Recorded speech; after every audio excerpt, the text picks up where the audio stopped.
Bonjour tout le monde, j'espère que vous allez bien. Je suis Guillaume Limbert, coach personnel et formateur. Et aujourd'hui, on va parler de carnitine. À ne pas confondre avec la créatine. C'est vrai que la sonorité est assez similaire. Mais aujourd'hui, on va bien parler de carnitine. Après, si vous voulez une vidéo sur la créatine, n'hésitez pas à me le dire dans les commentaires. Et je vous fais ça vite fait, bien fait. Bien fait, oui, vite, on va faire selon mon timing. Mais en tout cas, donc aujourd'hui, on va parler de carnitine, une vidéo en 3 parties. Déjà, quels sont les bienfaits de la carnitine. Ensuite, comment éviter d'avoir un mauvais dosage dans le corps au niveau de la carnitine et de ne pas profiter de tous ces bienfaits. Et enfin, on va parler aussi de compléments alimentaires, si on a besoin de se complémenter, et quelle forme de complément prendre et quelle posologie pour que ça soit efficace. Donc tout de suite, on rentre dans le vif du sujet avec les bienfaits de la carnitine. Concernant les bienfaits, je vous mets des articles dans le descriptif pour ceux qui sont les plus curieux. Mais en tout cas, pour vous synthétiser, quels sont les bienfaits de la carnitine? Déjà, comment ça fonctionne? En gros, on a du gras. Et ce qui serait vraiment top, c'est d'utiliser ces graisses en énergie. Comme ça, deux effets. Un, on perd du gras, comme ça on se sent mieux dans notre peau. Et deux, on utilise ce gras en énergie, donc on a plus d'énergie aussi bien pour le sport, pour notre travail, notre vie sociale, les enfants, etc. etc. Donc c'est au top. On maigrit, on perd du poids, on est plus fit, et en plus on a plus d'énergie. What else? Sauf que, comment ça fonctionne? En gros, on a un faible dosage en carnitine, et pour transporter ce gras dans les cellules pour que ça soit converti en énergie, si notre dosage en carnitine il est faible, et imaginez que vous avez une trottinette avec un sac à dos pour transporter le gras. En gros, on va pas en transporter beaucoup et ça va pas être super efficace. Tandis que si on a un bon dosage en carnitine, au lieu d'avoir un trottinette et un pauvre sac à dos, on a carrément un 45 tonnes. En gros, plus on a un bon dosage en carnitine, plus on va pouvoir transporter beaucoup de la graisse efficacement pour brûler ce gras en énergie. Donc c'est quand même assez intéressant. Donc, quels sont les bienfaits? Un, ça permet de perdre plus facilement du gras et du poids. Donc juste pour ça, déjà, c'est hyper intéressant. Ensuite, concernant les sportifs, plusieurs effets intéressants. Un, ça permet de protéger le muscle et d'améliorer la récupération. Donc mieux on récupère, mieux on peut enchaîner les entraînements. Donc mieux on enchaîne les entraînements, plus on est performant et on gagne en performance. Donc c'est quand même pas mal, quoi. On voit aussi que la carnitine permet d'augmenter la force. Donc toujours dans le sport, forcément plus on est fort, quand même, plus c'est intéressant. On s'est rendu compte aussi que la carnitine était intéressant pour les seniors.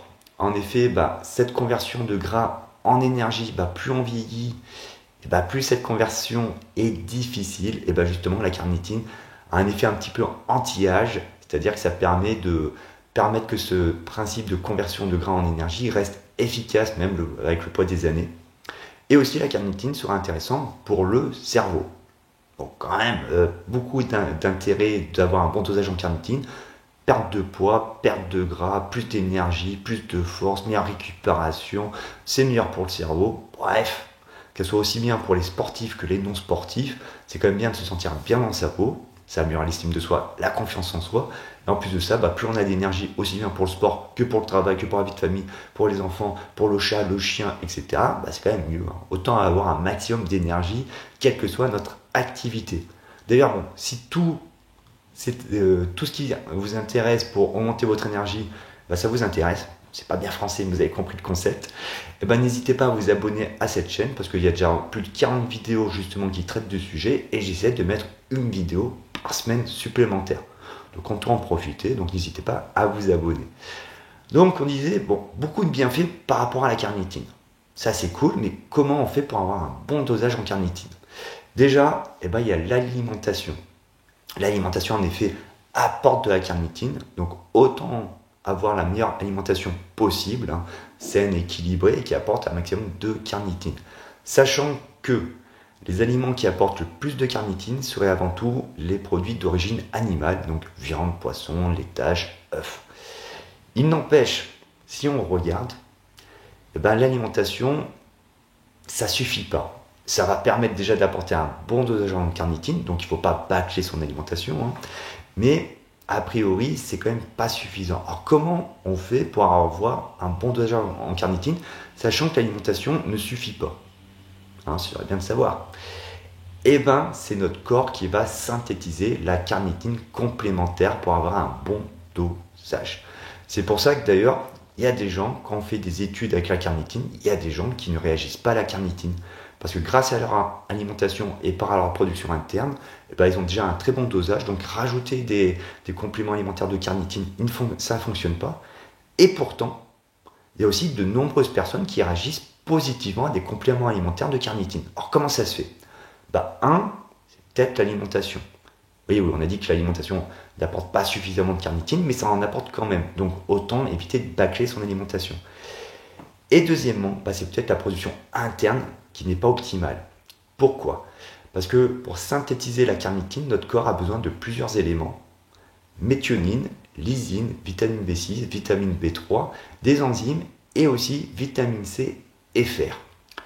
A priori, notamment la méthionine et la lysine, ça ne devrait pas poser problème. C'est des acides aminés assez courants dans l'alimentation. Donc, à moins de faire une chasse extrême aux protéines, ça devrait bien se passer. Que ça soit aussi bien omnivore que vegan, ça doit bien se passer à ce niveau-là. Par contre, où on voit qu'il y a quand même pas mal de carences dans la population, c'est au niveau du fer et de la vitamine C. Et ouais, il y a quand même pas mal de gens qui sont carencés au niveau du fer et de la vitamine C, qui fait que la production n'est pas optimale et du coup ça peut ne pas produire assez de carnitine. Et du coup certaines personnes peuvent avoir un dosage non optimal et c'est pour ça qu'ils réagissent très bien à des compléments alimentaires sous forme de carnitine. Donc en gros, essayons d'optimiser l'alimentation et aussi d'optimiser notre production interne en évitant d'être carencé, notamment en vitamine C et en fer. Donc ça rejoint encore une fois une alimentation. Plus l'alimentation est optimale, moins on a de carence, donc mieux la production devrait bien se passer. Mais si, au jour d'aujourd'hui, on n'a pas encore fait les ajustements nécessaires, on est en train d'y faire, mais c'est pas encore au top, quel complément alimentaire on peut prendre en attendant que notre production interne et notre alimentation soient optimales? La formule qui a le plus le vent en poupe, ça reste la carnipure. C'est facile pour se rappeler, carnitine, version pure, carnipure. Voilà, c'est extrêmement simple. Donc c'est la formule la plus efficace. Et comment on la prend? Généralement, on conseille entre 1,5 g et 2 g par jour. En sachant qu'a priori, si on surdose, il ne devrait pas y avoir d'effet négatif secondaire. Mais après, autant éviter. Je veux dire, si 2 grammes ça marche très bien et 4 grammes ça n'apporte aucun effet supplémentaire, autant rester à 2 grammes. Parce que ça va vous coûter plus cher en complément alimentaire, donc autant éviter. Et après, moi je suis quand même pour le principe de prudence. Peut-être qu'au jour d'aujourd'hui, on ne sait pas qu'il y a des effets secondaires, mais qui ne nous dit pas que grâce à la technologie, on va se rendre compte, si, il peut y avoir des effets secondaires. De toute façon, moi, je pense que autant éviter les carences, c'est pas top, mais les excès, je pense que c'est pas top non plus. Donc, en gros, 1,5 g, 2 g, ça marche déjà très très bien au niveau de la carnitine, si vous prenez la carnipure. Et au niveau de la façon d'y prendre, c'est vrai que généralement, qu'est-ce qu'on conseille? C'est d'y prendre 30 minutes, 1 heure avant le sport. Pourquoi? Parce que quand on fait du sport, on ne tape pas tout de suite dans les graisses. Du coup, on partait du principe, comme la carnitine, ça favorise l'utilisation des graisses en énergie, tu prends avant le sport, ça rend le sport plus efficace pour éliminer le gras. Et en plus, tu as plus d'énergie parce que tu as un nouveau carburant pour t'entraîner. Ça tient la route. Après, on s'est rendu compte que la posologie de carnitine, la meilleure, ça serait plutôt de prendre la carnitine avec des glucides. Fruits, céréales, tubercules, miel. Je vous déconseille le sucre de table. Et qu'en fin de compte, on pourrait les prendre à n'importe quel repas. En fin de compte, tant qu'on prend la carnitine, ça va fonctionner. Parce que c'est pas comme de la caféine. Je revois à la vidéo sur le café. Où la caféine, en gros, tu prends la caféine, au bout d'1 heure, c'est au top. Après, au bout de 3-4 heures, les effets commencent à diminuer. En fait, la carnitine, elle se stocke. Donc, en gros, tu t'entraînes en fin de journée, tu le prends le matin, ça va rien changer. Voilà, si la carnitine, c'est pas obligé d'y prendre avant l'entraînement pour que ça soit efficace, tant qu'on y prend dans la journée. Et aussi, on pourrait prendre donc la carnitine, vu que ça apporte de l'énergie, aussi bien pour le sport que les autres activités, on pourrait prendre la carnitine aussi bien les jours de sport que les jours de repos, ou les jours où on ne fait pas de sport. Donc 2 grammes, plutôt avec des glucides, et à prendre tous les jours si on veut essayer. À la limite, on fait une cure pendant 1 mois pour voir les effets, pour voir si on fonctionne bien. Et si en effet on réagit très bien, quand même se poser la question, comment ça se fait que je réagis aussi bien? Est-ce que c'est un problème au niveau de mon alimentation? Est-ce que c'est peut-être que c'est ma production interne? J'ai pas les éléments suffisants parce que finalement, si on a une carence en vitamine C, c'est bien aussi de le savoir parce que la vitamine C, ça ne joue pas que pour la production de carnitine. Ça a aussi de nombreux bienfaits comme le fer, donc autant éviter d'être carencé à ce niveau-là. Bon, j'espère comme ça vous avez toutes les réponses à vos questions concernant la carnitine. Si vous en avez d'autres, n'hésitez pas à les mettre dans les commentaires et moi je vous dis à très vite.